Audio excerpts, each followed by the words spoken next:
We want to welcome you to another edition of Be a Peacemaker. I'm Dr. Michael Patterson, and I'm here with my buddy Nick Stone Street. It's great to be here, Mike. How you doing, Nick? I'm doing great, man. Thank you. I know you had a busy week. A little bit. It's not over yet. It's not over yet. It's been like a week of Mondays, but we're gonna be okay. We're gonna be okay. Well, we are excited because we have another episode, as I said, and to all our listening audience, thank you so much for all your support as you have engaged with us in being a peacemaker. The whole purpose and premise of Peacemakers is we foster conversations that lead to transformation.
was 8 years older than I am, said, and I'm going to be a nurse so that I can help look over mother's health.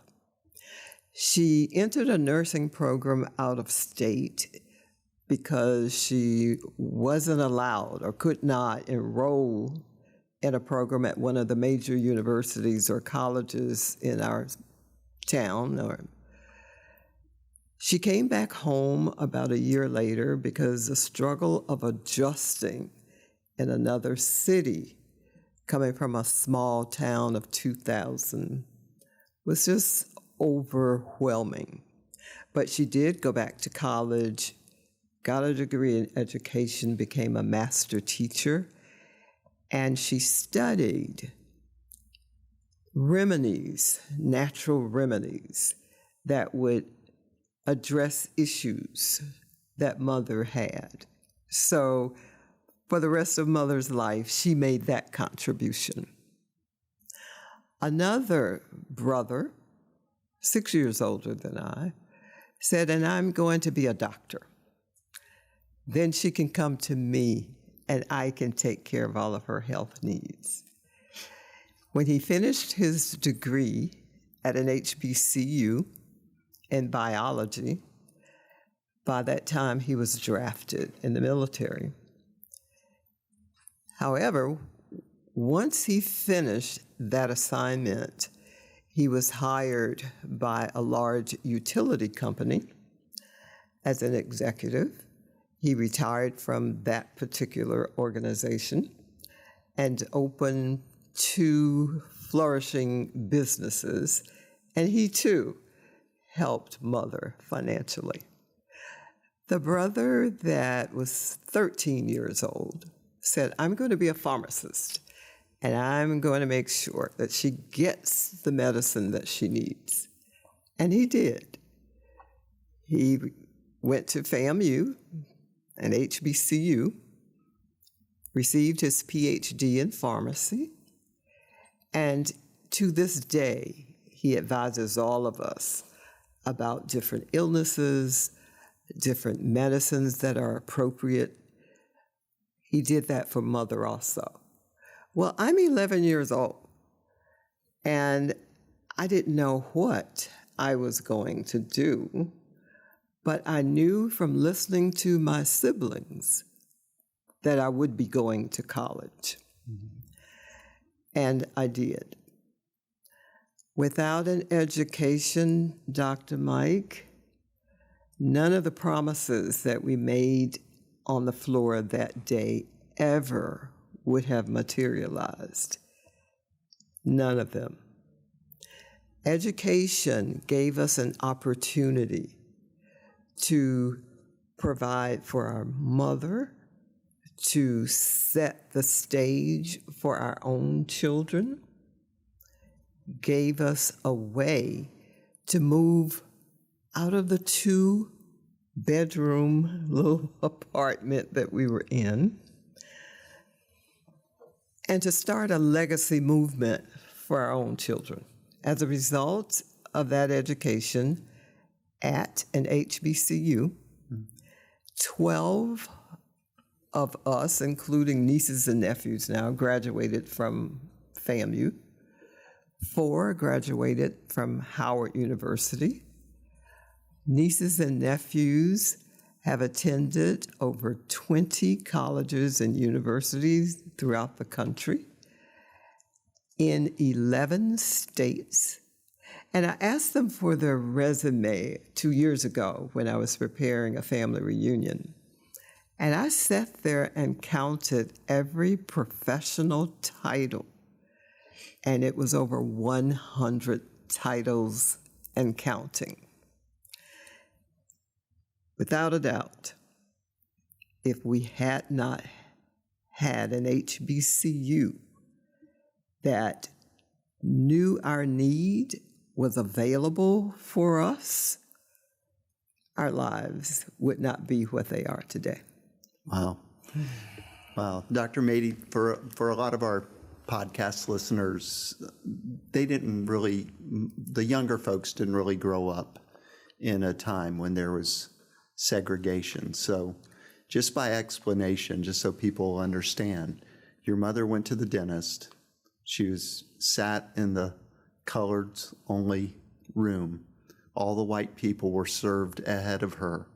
And then after the office closed, she was served, and they didn't use any pain medication because they'd reserved that for the white people. Correct.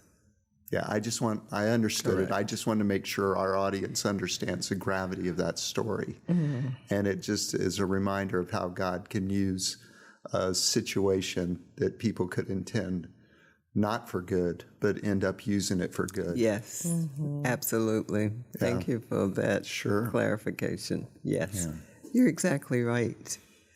And I know, to add to what you're saying, that it was God's intent that I move forward, being number 8, that to me I had a greater responsibility because I was with her longer.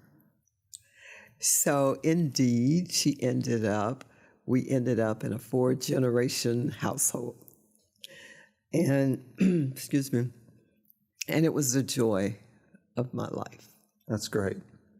What an incredible way to honor your mother, all the children. Now, did your mother attend university?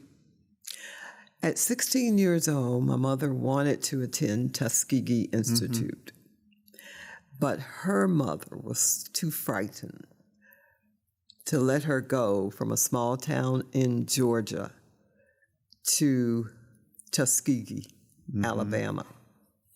The young man that wanted to marry her, his family was going to pay for my mother's education.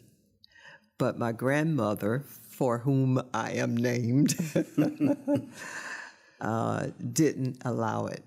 But Mother was gifted in math, so you can only imagine what her life would have been had she had that opportunity. Right. The one thing she would tell us is that I couldn't go, but I'm going to make sure that you go to college. So it was the expectation, and it was also the motivation to be able to capture the story of her life and to know, to see it, Nick, to see it is just on my mind. Right. Is a story that her grandchildren have heard. Wow. Many times. And their goal, even as millennials, are to make sure that Aunt Madie approves of where they're going. That's great thing. Well, for our listening audience who may not be familiar with the terminology, HBCU, Historically Black College and Universities. So that's what we're talking about today as educational opportunities. And also, Nick brought up something historical about segregation, a cultural fact that is true that many people don't realize. Madie's generation is one of the first generations to open the door to middle-class living because she and her siblings went to college in the 60s and 70s. We had more African Americans who were able to go into a middle-class lifestyle. And so to put that in historical perspective, we're only a couple of generations out of segregation, maybe one generation out of poverty. You're from North Florida, just like me. I grew up in North Florida. And in North Florida, your choices were being working on the fields, farming, or working as a maid, a domestic. Right. Those were your choices. And for the ones fortunate to go to college, they had an opportunity to have a different life and to give their children a different life. Absolutely. So how have you given back? How have you reached back to the African American community through your career? Well, Mike, when you come from a situation that I came from, a town of 2,000. Which town was it, Dr. Madie? Monticello. Monticello. Okay, I know where that is. Oh, you know what Monticello Sure. is? Oh, okay. It's a small town.